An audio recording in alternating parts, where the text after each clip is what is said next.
మిత్రులారా, దయచేసి ఈ వీడియోని పూర్తిగా చూడండి. డయాలసిస్ చేసే సమయంలో శరీరంలోని రక్తాన్ని కిందున్న ఎర్ర ట్యూబ్ ద్వారా బయటకు తీసి డయాలసిస్ యంత్రంలో శుభ్రపరిచి నీలి రంగు ట్యూబ్ ద్వారా తిరిగి శరీరంలోకి పంపిస్తారు.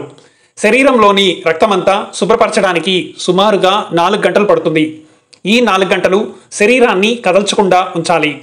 ఈ ప్రక్రియ వారానికి 3 సార్లు అంటే నెలకు 12 సార్లు నిర్వహించాలి.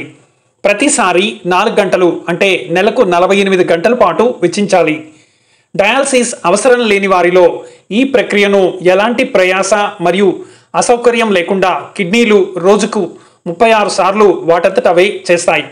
ఇది చదివిన తర్వాత మిత్రులు అతిగా మద్యం సేవించకపోవడం, ధూమపానం చేయకపోవడం, బయట హోటళ్లలో, ఫాస్ట్ ఫుడ్ సెంటర్లలో లభించే తినుబండారాలకు సాధ్యమైనంత వరకు దూరంగా ఉండడం, అధిక చక్కెర, మైదాతో తయారయ్యే పదార్థాలను చాలా మితంగా తీసుకోవడం, అన్నింటికంటే ముఖ్యంగా ప్రతిరోజు శారీరక శ్రమ చేయడం వంటి ఉత్తమ జీవనశైలి అలవాట్లను అలవర్చుకుంటే చాలా మంచిది.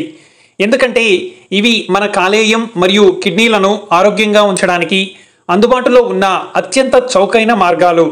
మంచి ఆరోగ్యానికి ఎల్లప్పుడూ కృతజ్ఞతగా ఉండండి. ఎలాంటి చెడు అలవాట్లను మీ జీవితంలో రానివ్వకండి.